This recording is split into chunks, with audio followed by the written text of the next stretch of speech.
Well, good morning, everybody, and a very warm welcome, and it is quite warm, to our February meeting for the Plymouth Food Aid Network. Lovely to see everybody here, and welcome to those that are catching up on the recording. So a little bit of an agenda. So we're joined by Jaki from aDoddle today, who's going to be giving an update on all the changes and the improvements that we've been badgering away in the background. That's the royal we. Jaki's been doing most of that. For the food access map. So we'll hand over to Jaki shortly. We've got Ian is going to give an update on the letter to the Chancellor that's been sent off about the Household Support Fund. So he'll give a bit more information on that. And also he'll be giving an update on the three-pronged approach to food security that Plymouth is involved in. So we'll hand over to him a little bit later. So, Jaki, I'm going to hand straight over to you because I know you've got lots and lots to talk about. And for those of you that are in the meeting, please do ask any questions along the way. We really want your feedback and your conversation, because that's what we need. This is what this is about. So, Jaki, over to you. Fantastic. Thank you so much. So, as Tammy said, I'm the person who's been working in the background on the food aid map. And I'm actually the founder of aDoddle. So we sort of been working on mapping now for over 10 years. So I'm sharing my screen and I've got a few things on here so that, and if it looks if I'm looking to the side, it's because I've got a screen over there. I'm not ignoring you. I promise you, I'm looking at what I'm saying. The document that you'll be able to see that I'm sharing from, I've given to Tammy already so that she can send it out to everybody so that you've got an update of all of that. So I've done a PDF and I've opened up a number of links in my viewer so I can show you the different things and show you around. But there are links in the document to take you to those places as well, just so that you know you've got that. So the first update is, and none of this could have been done without the amazing support of Tammy and actually a small group of people in Plymouth who gave us some lovely feedback about things that they wanted and how it would work for them. And we're going to get more feedback. So that's really, really important. So first thing is going to the Plymouth Food Aid map. We've now got the food aid map so that it actually shows anything in the area. So it can be any type of profile so that people can see different things as well. But you can see the food aid are symbolised by having a little spoon and fork on there. And if a pinpoint has got that orange and yellow round it, it is also a warm space. So people can quickly and easily see if there's a warm space in their area as well. So the map's been just updated because before it used to only show the food aid organisations that had been added through PFAN and a special link. So that's the first bit. Now then, let's go back to this so I make sure, right, let's go back to that one.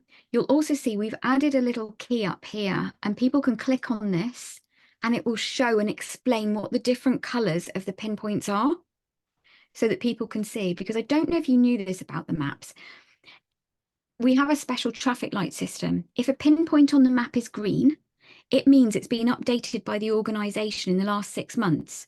So anybody, whether it's you looking because you're looking for a client and wanting to find out or whatever else, or somebody who's just come to the map to view, they can instantly know how accurate that information is on the map. Because if a pinpoint's green, it's been updated in the last 6 months. If it's turquoise, which I can't see a turquoise one there for a second. Let's see if we can find a turquoise one. If it's turquoise, then it's 6 to 12 months. If it's blue, then it's over 12 months. And the purple ones that you saw, if we go back to that, that means that there's more than one profile in that area. It means if you click on it, it will open up and so this one's got a 3 in the middle. There are 3 profiles there. So it brings them together in an area so you know there's more there. So that's the second part of it. So we've shown you that one. I'm trying to make sure that I give you all the different bits of and pieces. Let's go back to this one. So let's click on a profile here. Let's see if I can find, I was looking for, I think this one I've used as an example. So when they click on it, they get the first bit of information about it. And they can see that it's St. Budo Baptist Church and there's a community food support there. They can see the traffic light is green, so they get a reminder in that as well. Then let's look at this. If they want to see more about it, they just click on this bit, the name, and it is a link. and it opens up the information about the organisation actually in the window. So if they're on a mobile device, it will open up in there for them. You can see what categories it comes under. You've got the whole profile here then. So you've got the overview, what they do they need volunteers? So this group hasn't said they want any volunteers, but if a group needs volunteers, they can put it up there, and any media they've shared. So this one's got that logo on it. If we come back to here, scroll down a little bit, there's a get in touch button so that they can contact directly.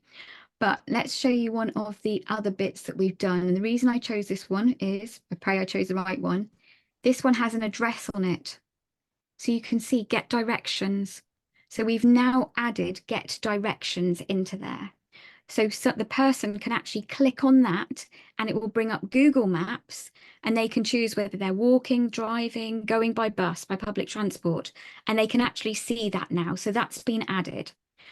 I did think that that was the profile that I had added the landmark images in. So that's a new bit that's in there. Let's go back to my reminder sheet. So we've done that. So I'm going to go to this one here and pray that the image is still. I've got a bar at the top and I can't move it to see my links. There we are. St. Budo Parish Church. So this is one here that we went. If I go to the address here, you will see there's a landmark image.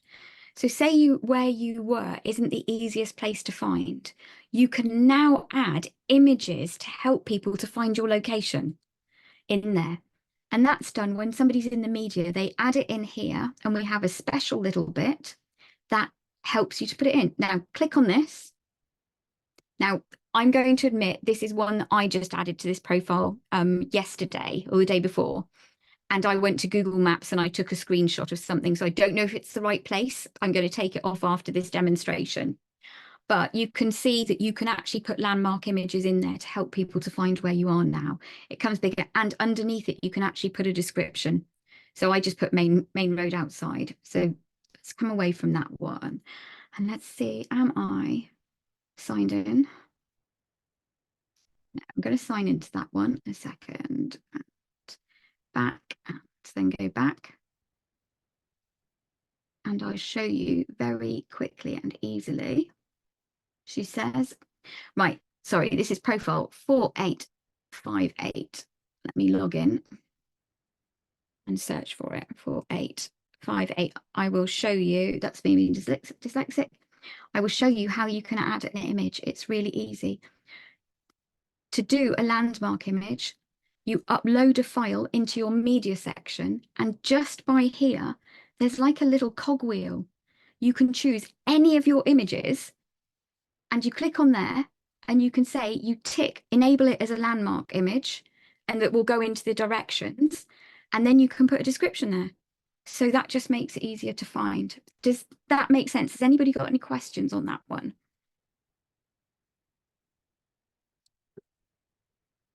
Right, let's go back to that one. Landmark images. Right, lists and favorites. Oh my goodness, we've had so much fun doing this because, yeah, it's one that is really interesting for you. So if you have an account on aDoddle, that can be for making a profile or just for making lists. You don't have to have a profile. You can add an account and it is totally free. Once you've got your account, you sign in and you can save lists of your favorite profiles. And I've already created one. So every profile that you see, if I go back to that map, if I go back to the map and go, let's choose another one here. Can't see the heart. You can actually save this as a favorite. And for some reason, I can't see the heart on here. Let's go in here. There's a heart here. You can actually click on that heart and save it to a list. You can have as many different types of lists as you want. So you could have it food aid, you could have it warm spaces, mental health, you choose that. And you can actually share those lists with other people.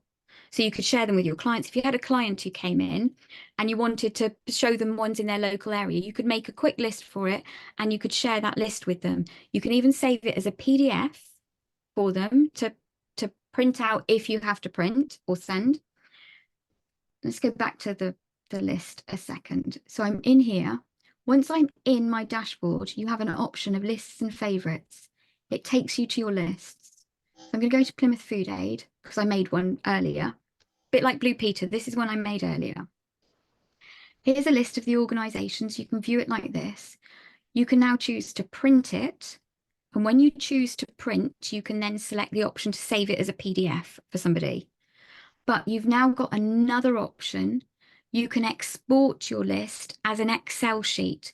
So if you want to know what is in your area and create an Excel sheet of that, you can do that really easily now by exporting it. Obviously, what I've done is I've done another one of this is one I did earlier. And she prays it comes up live.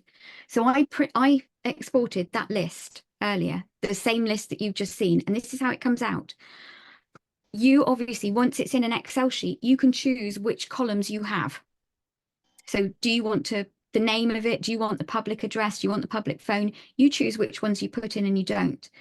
But if you make it into something that you've printed on the wall and put on the wall, you've actually got a QR code at the end as well.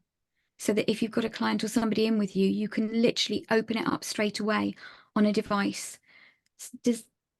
It's just another way of making it easy for you to get to information. Tammy, please let me know if there are any questions there. In this document that you've got, I have put all the links to this, and I put a link to that Excel sheet. Please know that I have tested all of the information on there. It is all only what the organisations have chosen to make public. So I'm not breaking any GDPR. It is what that Excel sheet you create will only show information that the organisation has chosen to make public. It will not show you anything else. So you're not going to be breaking GDPR by having it on the wall or anything like that. That's really important to let you know. We've also done some things like we've created some little graphics and some information for you that go on the website. We've created a leaflet to go up in different places, and we've done the bookmarks, which I haven't seen yet, but I'm really looking forward to seeing, so that the bookmarks can go to places. And then the next bits of updates are we're happy to come down and do an in-person workshop, or we can do an online workshop going through any of these things and showing how to use them, but also any questions that you've got to do with aDoddle, how you can make the best use of your profiles and everything else. And we're going to create you a guide for creating landmark images, a guide for the Excel sheets. We're going to do some small videos to explain what you can do next. And we'd like to know, as a question, just for you to think about, you don't have to answer today, are online guides okay for you, or do you want the guides as PDFs? The only thing with a PDF is that if we update something, it's not going to be updated on your PDF version. So it's your choice. We can do both, but it's just whether you want the PDF as well, one for you to think about. And then also in this list somewhere, there's a link to our guides hub. So we've done a guide already about the profiles. So what do the map pinpoints mean and everything else? So we've got a link here for you to a guide. Yeah. Can you think of anything I've missed, Tammy? No, I think that was brilliantly covered. Thank you, Jackie. I think the big thing that really has to come out of all of this is it's so important that the organisations update their pages, because without that information being input into the maps and their own profiles, the map won't give what everybody wants. So I can't reiterate that more. I know, Jackie, you've drummed that into me as much as possible. I think the point that I'd like to add to that, because you're exactly right. I think there are so many people out in the communities who may not actually need the food aid itself, but they might want to come and volunteer because they're isolated and they're lonely, but they don't want to seem as though they need help. Or it might be that, in fact, we heard of one story recently, somebody did need food aid help, but they were too proud to ask for it. So what they did is they went and they volunteered. And then by being a volunteer, somebody picked up on the fact and they were able to do it. And they were able to do it in a way that kept the person's dignity by saying, we've got these bits left over or whatever else. Would you like to take them with you? Because they might get wasted or something else. So there are different ways in. People don't always approach you from the doorway and you think they're going to come through. Does that make sense? So if your information is up there, and like that organisation that didn't have information about wanting volunteers, they may not have wanted them, that's fine. But if you put that information up, you are giving another doorway in, you're inviting somebody to make contact for another reason, because they might not make that contact for the food aid itself. Does that make sense? And I remember you saying to me, Jackie, that organizations can use it as their main web page. They don't necessarily have to have another web page. They could just have that if they wanted to. Oh, definitely. That's why we made it in a way. Did you see like there were the little tabs on each bit for the different sections? And if we get feedback that people want another tab for something else on there, we'll do that. But we made them like miniature websites, and we had an external consultant do evaluation for us last year. What was the value to an organisation per year for having a profile on aDoddle? And they valued it between believe it or not, £600 and £1,600 a year if somebody was then not needing to have a website and a website developer. Now, let's be very honest, most of your organisations, you may not have the funds to have a developer. You have an amazing volunteer who does it for nothing or something like that. You know what I mean? But that was an external consultant doing it. We've got just over 3,000 organisations on the maps. If we went to the lower value, that's a value to the charity and community sector of £1.8 million a year at the moment. But we also share your profiles for free if they're green. We'll share them through our social media channels to help people find them. And we don't charge a penny for doing that. We just do it for free for you. That's brilliant. Rebecca, you've got a question. Yes, it just struck me with providers being able to say that they are open to accepting volunteers.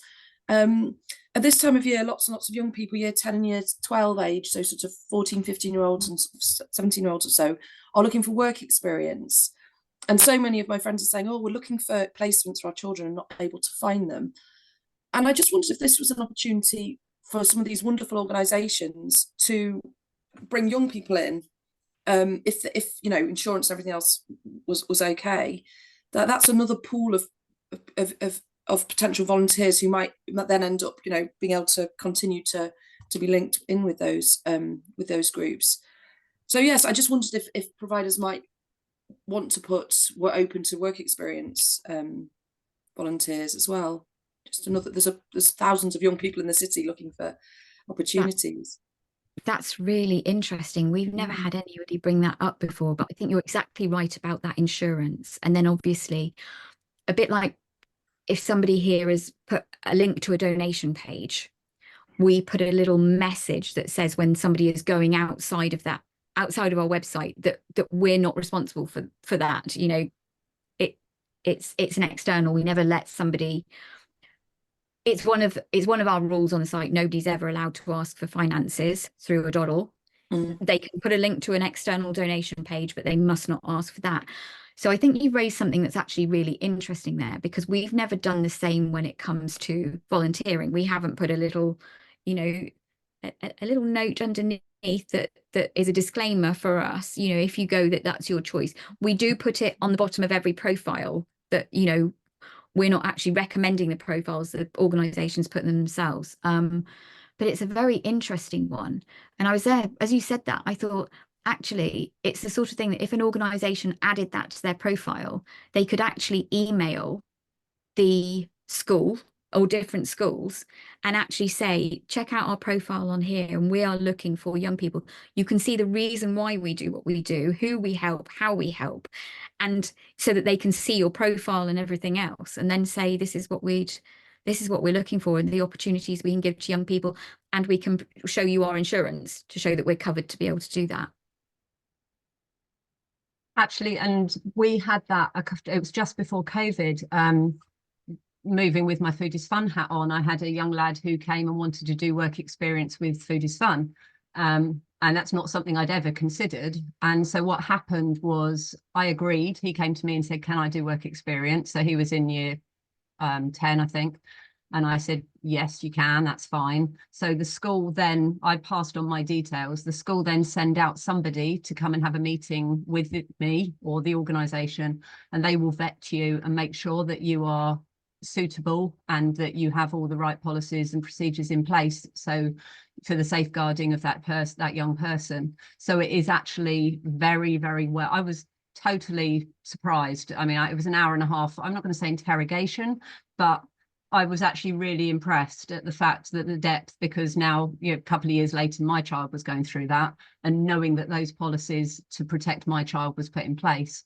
So yeah, brilliant idea, Rebecca, absolutely brilliant. Because I think as well, going back to young people, while it's supposed to be work experience within the field that what they're going to work in, not everybody, if they want to go and do engineering, can go and get work experience in an engineering, you know, company. It's just not going to happen, or in the army, or in, you know, wherever that may be. But it opens those life experiences, and it's a great thing to put on a CV. And just to add to that, so sorry, I'm Catherine Hoskins. I'm a partnership manager for Cornwall, but I'm standing in for Lynn McBain today. So in terms of our job centres, we do have in schools careers advisors that work for the job centre that go in and support those, you know, those work experience times as well. So these are things that we can absolutely link you up with through our kind of partnership work, and through to the schools for any kind of opportunities that might be available. And we can absolutely look into that further as well. That's brilliant. Thanks, Catherine. Yeah, it'd be really, really helpful. And also things like Duke of Edinburgh as well, where they have to do, you know, so many hours of volunteering, and that can be in anything that they are interested in. And that's, there's so many children doing that across the city always, and it's a constant. And I know, especially with you, Lindsay, I've seen that you've had different young people come out on your night team before, and you had some from Argyle, I think recently I saw, that we shared. At least two of our teams have Duke of Edinburgh students, but we put very strict boundaries around what they do. They don't meet clients, they help preparation, because the actual super environment can be a bit hairy, and we don't on teams, we don't have under 18-year-olds anyway. So it's, but I think it was last Sunday, they made it happen, the students, because because being half term, we had a very, very small team, and if we hadn't had the Duke of Edinburgh students there, I don't think we'd have had sandwiches. So it was great having them. Oh, that's amazing to hear. Paul. Yes, thank you. I'm just saying that the export of the actual information to Excel is actually really useful. So if we can see all the food banks that are in, you know, Plymouth, if you like, just on a spreadsheet that's been printed out, that's actually very helpful, because we do get a lot of people, well, say about 40% of people that are not in our surrounding area. So they could be coming from Devonport. Obviously, we work in Keyham. And then we're saying to them, well, look, you know, did you know there is another food bank that's closer to you? Have a look there first. And if you can't get the help, then come back to us. So that is definitely very helpful. And the QR code as well that links to that's going to be something we're going to use. I will say they were still having issues with the mobile app. I noticed that our own group is not showing up on it. It's showing up on if I'm on a laptop and I'm using the map, it comes up fine. But on it, for some reason, if you use a mobile, our information is not coming up at all. I don't know if other people are having a similar issue or what the situation is with that. So we had that email sent to us earlier this week, and our amazing tech person, literally overnight, it came through to us in the afternoon. Overnight, he did some testing and whatever else. What we think it is that because we don't control the website that the map is on, so we have to give the code for the map to somebody else who manages it. And within that system, you have almost like within a website nowadays, you almost have three systems: one for on a laptop, on a computer, one for an iPad and a tablet, and one for a mobile. What we think has happened, because it is yours is coming up on, because we tested with yours is coming up on the laptops and the iPads, but not the mobile. We think that the old code is still in the mobile version. Right. So we've sent the new code through to the person who does that manages the website. They've come back to us and said that they're actually away for a couple of days. So we're still waiting for them to test that out, and our theory that that's what the problem is. But both myself and our technical person had gone through a whole load of things to try and work out, because it made no sense, because you show on all the other devices. Yeah. We haven't found anybody else that's happening to, so we're a bit intrigued. We did find that your profile was set to hidden for when updates were made, so it wouldn't show in the most recently updated profiles. Right. So we've changed that setting in there, because I presume that at some stage, maybe when somebody was working on it, they hid it while they were working on it. They ticked one of the boxes and maybe not the other. So it is a possibility that it's something to do with the cache. So we are looking into it, but we're just waiting for the person who does the website and the coding in it to just put the new code in to make sure that we've got the right code in, and we can do the next level of diagnostics to see what the issue is. Because the most important thing nowadays, you probably realise, a lot more people are using mobile phones than they are, say, computers. So actual fact, we're missing quite a big market there for not showing up on the mobile. I'm so pleased. Do you know, I'm so pleased because I tend to work on it on a computer and I can test and see there. So I'm so pleased you discovered it, because it might be the same that's happening somewhere else. Yeah. And so it helps us to diagnose those things. So thank you for finding it. And I can promise you that it is underway. We think we found the cause. Okay. But until it's tested out, we're not 100% sure. We just need the other person. It sounds like worst case scenario, delete our information, start again. No, I don't think so, because the settings should all be there. I mean, the other day when we were doing testing, once I'd clicked that button, we did wonder if it was just something to do with the cache and that it takes 24, 48 hours sometimes to come through. But that should be cleared by now. If it's a cache problem, that should be done. Yeah, I just checked this morning, it's still not there, but yeah. Right. So I think it's probably this thing with the code, and hopefully that will, and I've asked the person who manages the site to let me know once they've done it so that we can test at our end as well. So we are on it, but thank you so much for finding that. Okay. Has anyone else got any other questions for Jackie that you can, or things that you'd like to see, Ian?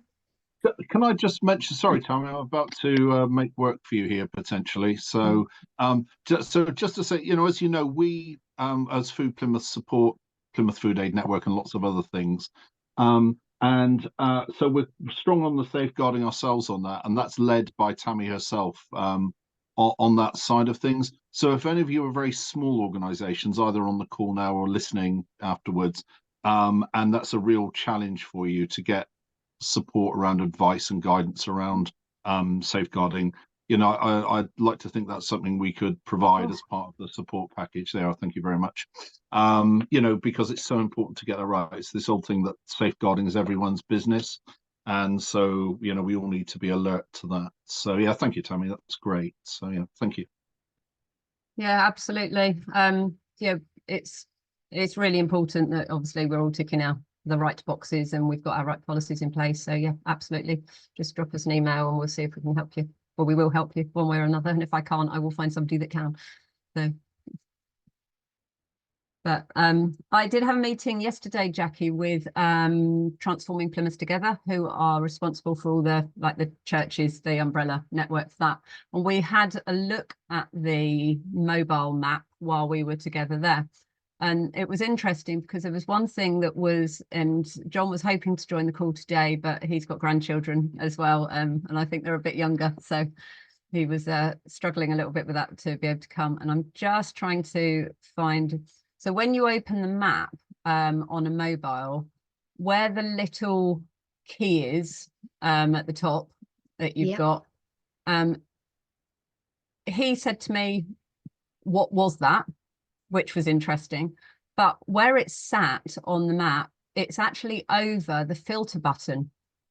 So I can see that there's a blue filter button behind the key itself, because like you, I've been doing it on a tablet, not an iPad, and I've been doing it on a PC, but not going so much into the telephone and doing it. So I've been, again, since Paul's issue, really looking through and doing it from that. So I don't know if it's possible to move the graphic of the key. I am literally just going on so that I can have a look at it now and take a screenshot while I'm in there, hopefully. Let's go to that. Okay, so on my screen, they're separate. So is your screen showing something different?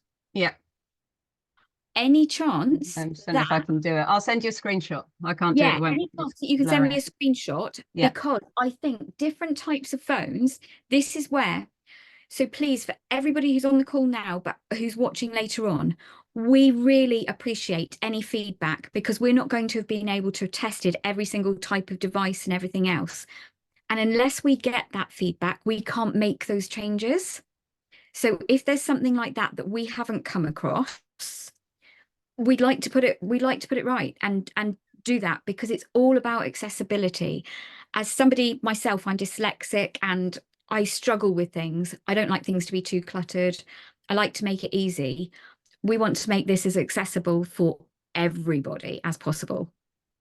And it's your feedback that will help us do that. So never worry about thinking, oh no, I'm moaning or whatever else. We don't take it that way.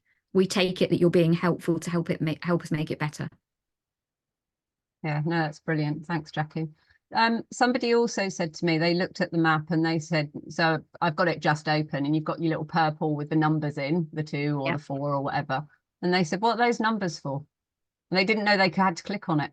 So again, it's just something very, and there's not a lot of space on the screen to be able to have all these instructions for people. So it's just, I know if you scroll down, you've got the key at the bottom, for example, but if somebody doesn't know how to scroll down, and I know that it's just looking at it. Okay. So whether or not the guide needs to be above the map rather than below the map. See, that what would be lovely is to get some input from each of you, because one of the bits of feedbacks that we've had from people is that you're better to have the map as close to the top of the page as possible, because people can see that there's a map and something that they can do, and it can be interactive and everything else.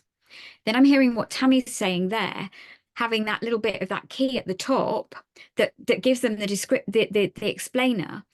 But I'd love to know what people's thoughts are as to which they would find better. I mean, it might be better that we did you a graphic that was long and thin that went underneath, but then if it's on a mobile, it's going to be a very small graphic, and people might not be able to read it. So sometimes graphics are better to be in 2 or 3 separate graphics, so that if it's on a phone, you can actually see them still at a reasonable size. Does that make sense? But I'd love to know people's thoughts, and we can try different things. No, that's great. Thanks, Jackie. Ian.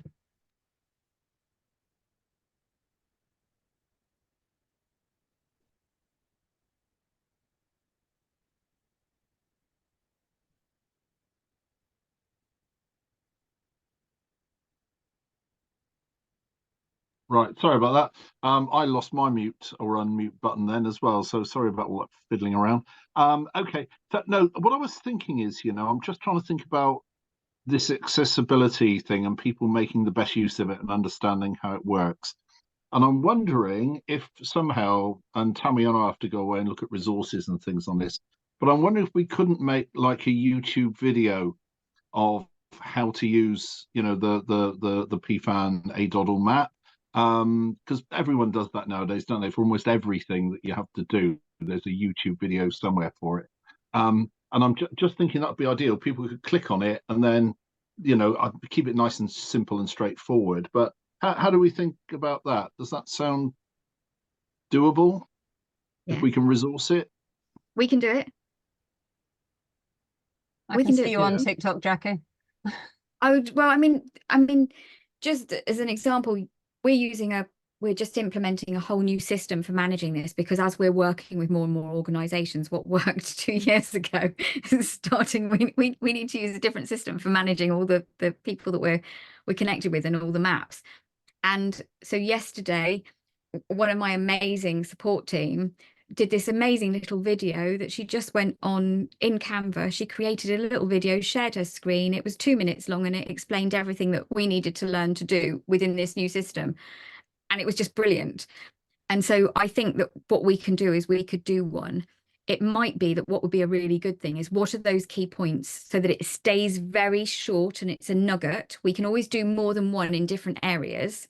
Do one about how they search and click on a profile, and another one about what's in a profile, what they can find or something, do them separately. But what are those key sort of 3 or 4 bits that you want in there that you think are the most important ones to get the best use? We'll do it for you. That's no problem. Unless you've got a student who's at one of the schools or something like that that wants to do it, and whatever else, we've got no problem. I won't be offended if somebody else says they want to do it. That's brilliant. Thanks, Jackie. And I know we've talked about training as well, and you've kindly offered to come down and do either in person or online. One thing I'd like to kind of throw out to the network really, and would really value some feedback. If we were to put on more like a workshop, so like a drop-in session one afternoon. So Jackie, if you're happy to come down for, say, it's 3 hours, and then we'll be somewhere, and then organizations could come in, play with the tablet, play with the phone, play with the computer, bring their own item of tech with them if they wanted to, and then almost like a clinic, an aDoddle clinic. That might be better than a training session, because I think everybody's going to be individually needing something different. And then maybe we did an online training as well. So a simple training session, a bit more in depth to what you've done now. But then, doing something separate. How does that sound to everybody? Some nodding heads. Brilliant. Paul, how does that sound to you? Because obviously you and Lindsay, you're very busy people, and obviously you're active food aid providers. So you're muted, Paul. I'm sorry, I was looking at the PFAN map. I'm just checking that, so I missed what you said. A bit naughty. Sorry, can you quick repeat and I'll tell you. So I was saying, if we had like a drop-in afternoon for organisations to come along to meet Jackie, and you could bring a mobile, your laptop, or whatever you happen to be working on, obviously not a whole PC, so you could come in and just have an individual one-to-one conversation and some support over that. Do you feel that would be of benefit? It might be useful, or just to use Zoom instead of having to go somewhere, and individual Zoom sort of thing, if that's easier, rather than have to move. Okay, Lindsay? Well, the first thing I need to do is go and have another play. I did it the last time we updated. It was me that did it, and it's one of these things, unless you're doing them every day, you have to relearn them. So I need to go and relearn it, have a go, and see if I've got any questions. But I mean, we're quite a devolved network in the suit run. So I think St Paul's Church, Mutley Baptist Church, they all have their own activities in addition to what they do for the suit run, so they might well be interested in their own right in getting some training. So we'll see, but as I say, the first thing I need to do is to have a play on my own to re-familiarize myself with it. Yeah, I think I mean, what I've heard today has been great. I think that's true. I think you all have to play with it first, and if you've still got problems, then get back to Jackie, if that's all right. Fine. Yeah. I think please know also that if you go to the aDoddle.org website, there's a tab there about workshops and events. On the with the workshops, once a month, I always do one on adding your profile, and we always have time for Q&A. They're usually about 3/4 of an hour in total. So we do that. And then like next week, we're doing one on some of the new updates, which is actually covering some of the things that we've just talked about here. So you're the first people to have access properly to that. But we're going to do a workshop on that, and we always do a recording of that afterwards, so you can see recordings of the different things. There's also the Guides Hub. So whatever section you're in when you're updating your profile in the hang on, if I share my screen again quickly. Which one? Sorry, this is the nightmare with having 3 screens. It's like, which one am I sharing? No, come here. I have a big mouse because when I put it because of when I'm sharing with people. So if I come into here, I'm just going to come into this one for a minute, and I need to bring that up so I can go to edit. if I go to edit project, in any of these sections, up in this corner here, you will always see get help with this section, view the guide. And there, that takes you to a guide that will talk you through anything and cover most of the questions that you've got. And that is in every element of your profile there. Okay, so I mean, if I go to this one, get help with this, it opens up the guide. You've got all the different sections, and then you've got different guides there as well. And it will walk you through. Hang on, let's find some graphics somewhere. Oh, I'm in the. That's strange. Oh, right. Dyslexic head, you can all have a very good laugh at me. I can see an image that's got a scroll bar on it, and I'm thinking, why can't I scroll it? But it's only a picture of what it looks like for you. So there you are. Now that I've made you all smile. But yes, so please do come. And again, anything that you find, if you think we haven't covered something in a guide, let us know. If you think I've worded it badly, let us know, and we will change and we will update. This is about making it easy and accessible. Thanks, Jackie. That's really, really helpful. Absolutely brilliant. Well, I think what we're looking at the time, we'll probably pause that there unless anyone else has got any more questions for Jackie. Thank you. You're obviously more than welcome to stay on the call, as you know, love to have you here. And we'll keep everybody updated, you know, with how things go. Any questions, you can email me and I'll pass them straight on to Jackie, to the normal address, or you can send them if you just think of something in the middle of the night, just do it on the WhatsApp chat, because that's fine. That will also get to Jackie.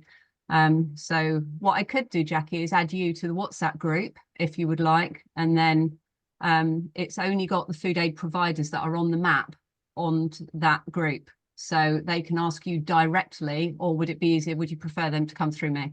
I'm probably better if they email me. I don't mind if they email me directly, only with being WhatsApp's quite narrow, if that makes any sense for me to see. With being dyslexic, I find that harder and to type it in. Whereas if I've had an email, I can answer on here. It's just one of the ways that it is. So it's not that I don't want to be on there, but somebody might think I'm rude if I miss it. But feel free to share with the group what my personal email address is. May I then ask you, because that will be my direct email, please don't share it outside of the Food Aid Network, because it really is my private work one that doesn't get shared that much anymore, because my inbox is about 200 emails a day. Yeah, so that's all that I would ask with that one. No, that's absolutely lovely fine. to join you. I adore the Plymouth Food Aid Network. I love what you do down in Plymouth. I think it is fantastic. I've seen so many other things going on in different areas, and who you are as a group of people and what you are doing is amazing. And you are a beacon that should shine a light in other parts of the country. And I mean that genuinely. So thank you ever so much. I'm grateful to be able to be involved with what you do.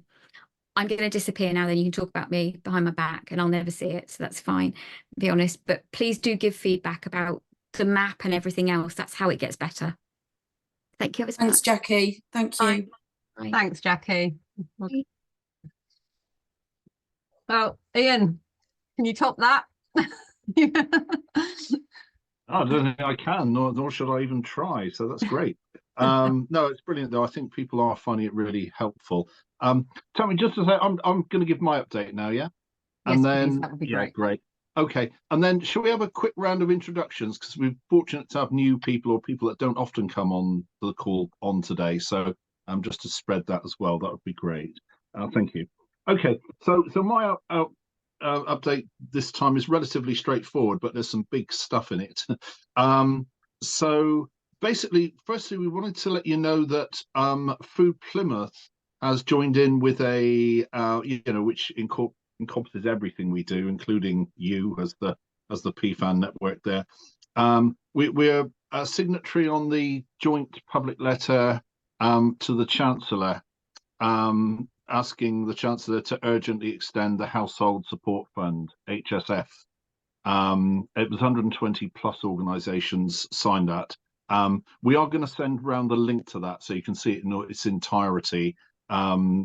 from every chapter and verse literally, but it was really calling for an urgent extension to the HSF, the Household Support Fund, warning of devastating consequences, which I don't think is overstating it, for families facing hardship if the fund is not extended, because it's currently due to end at the end of March.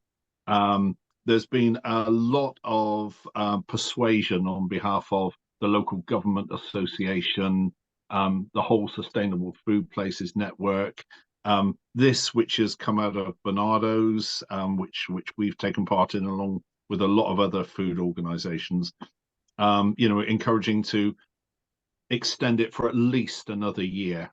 And I think that would make the world of difference, particularly that you're still and we still together are in this state of transition away from the aid side of things, more into a food access and food support space and everything that goes with that. So that would be immensely helpful to have some, enough resourcing from that source to see that through to completion, because it's still very much a work in progress.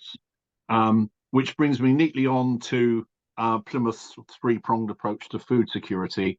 Again, I've done an updated version of that for everyone, which again, Tammy's going to send out with the update bulletin following this one with the recording. So please have a read of that. It's quite brief by my standards. It's less than 2 pages. So it's mercifully accessible.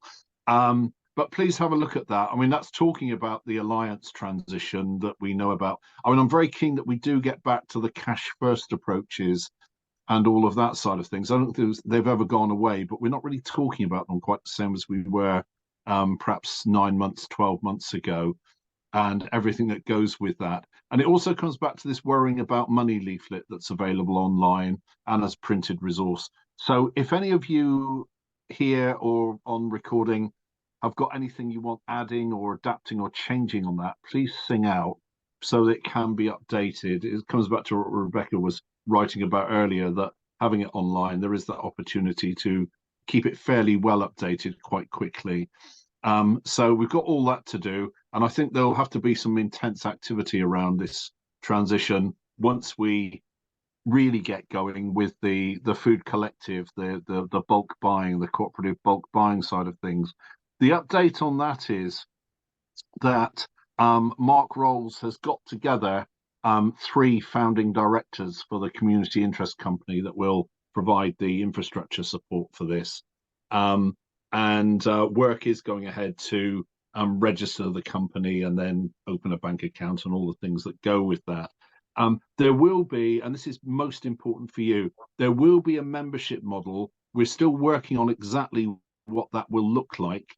So if you have any views on that, please make them known through Tammy and the PFAN comms side of things, because it's important we get that right. What we're looking at to inform that is almost at the moment having a good look at the fair share eligibility criteria to make sure that is right. But as you recall, a lot of this was around, there's the whole genuine emergency food aid that Lindsay and Provide Devon and others are very much into. Key Green Places do a degree of that as well, as we know. Then there's the other types of food support, which are sort of still serious needs, but not quite as pressing as an emergency, which Kelly Fritcher and Co. and all the good work around the food co-ops and the affordable food clubs and pantry models are doing. And then there's also the whole educational side to make sure that people make the most of what's available and are confident to do all of that.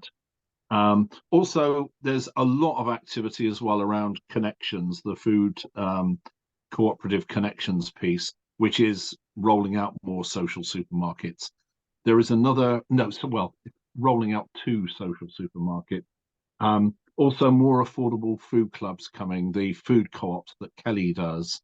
She wouldn't thank me for calling them affordable food clubs. She would want quite rightly to call them food co-op, run by their members. That's where you get 20 odd people. And she's opening another one, Kelly, with the team down in Catdown coming up this month. So that's all very exciting and really good stuff.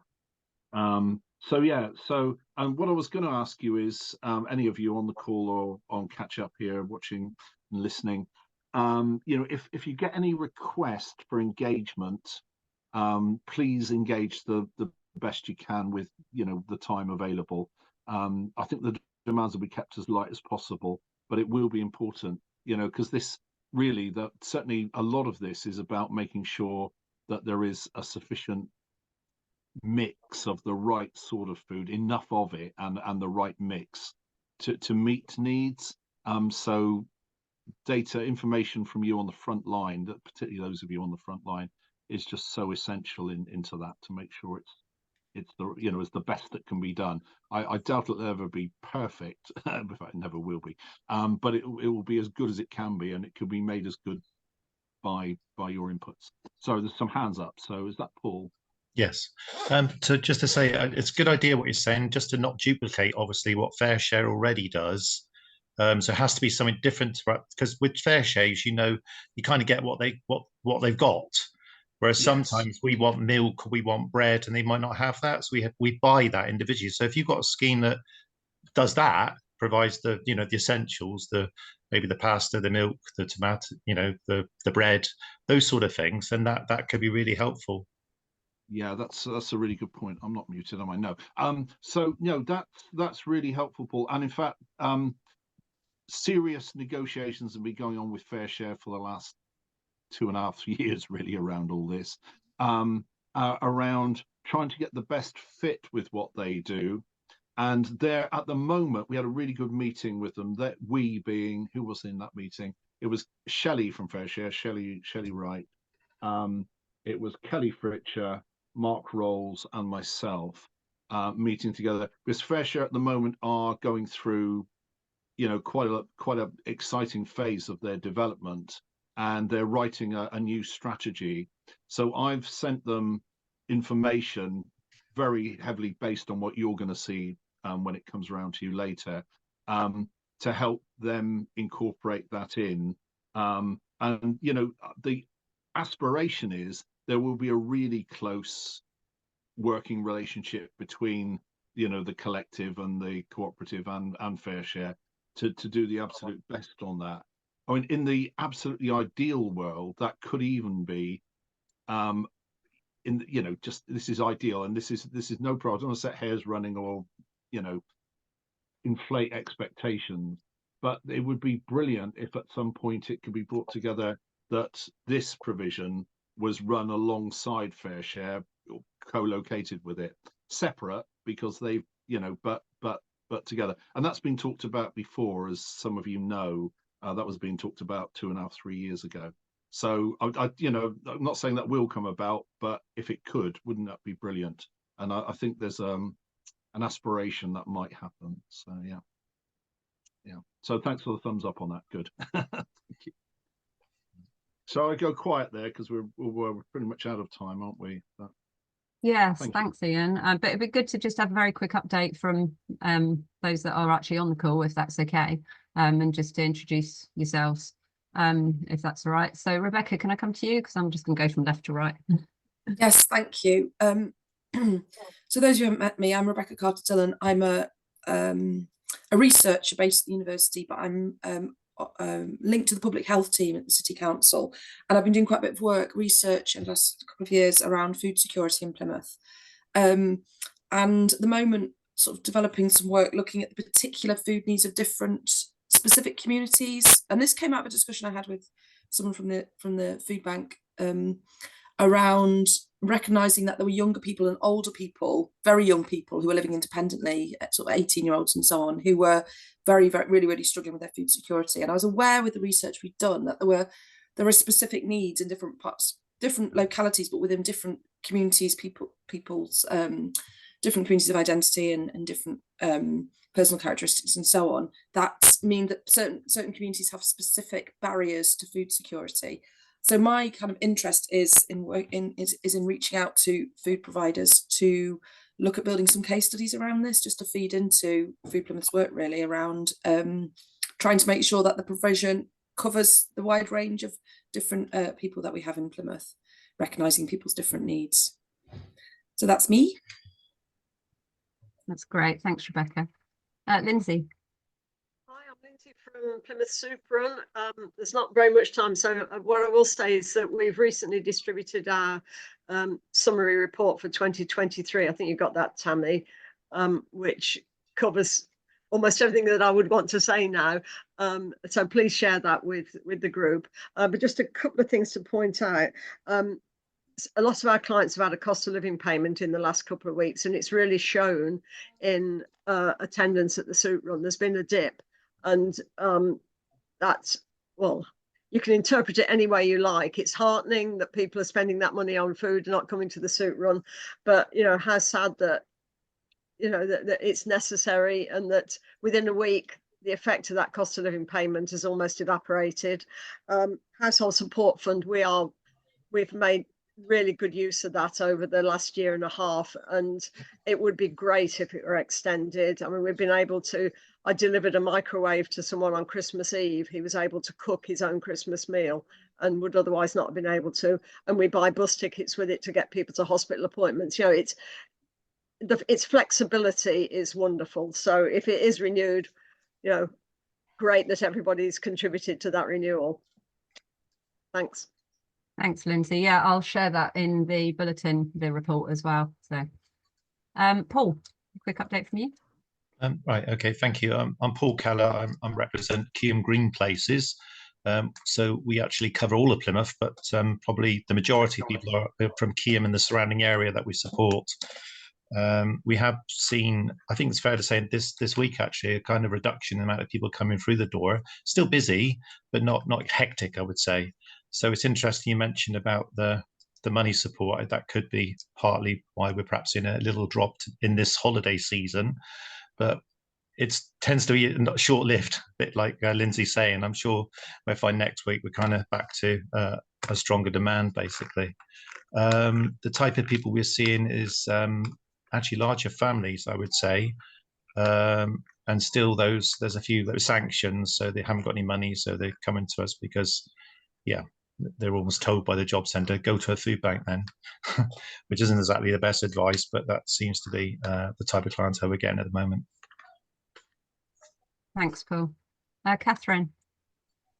Hello, as I mentioned earlier, I'm Catherine Hoskins. I'm a DWP Partnership Manager. I work in Cornwall, and I'm here to support, or in place of, Lynn McBain, who is your Plymouth Partnership Manager. It should be the case that people aren't sent directly to the food bank when they're on sanctions from the job centre. So that probably shouldn't be a comment that's made through job centres. I mean, there is a range of support we use to support people that might be on a sanction. And in fact, a sanction is the very last thing we do with customers. So I think sometimes we don't have an understanding externally about what happens when people do actually go on sanctions through their universal credit accounts. But it's very much the last resort we use in terms of retaining that communication and that connection with a customer. Sorry, just to add to that. No, that's really helpful. Thank you, Catherine. Ella. Hello, I'm Ella Ruszkowska from Diversity Business Incubator. And just quickly, connecting PFAN with ethnic communities in Plymouth. That's brilliant. Thanks, Ella. No worries. So we have actually run over time, but it has been, well, I hope you all agree, a very worthwhile hour spent. Again, huge thank you to Jackie and for coming along, for everything. We'll leave you to go away and do a little bit of homework, really, for everybody that is watching on recording as well. Please do have a thorough look at all your devices, look at your organisations, your profiles, and just feedback anything to us and that we can do to change it. And have a lovely day, and we look forward to seeing you in March. Thanks very much, Tammy. Thanks.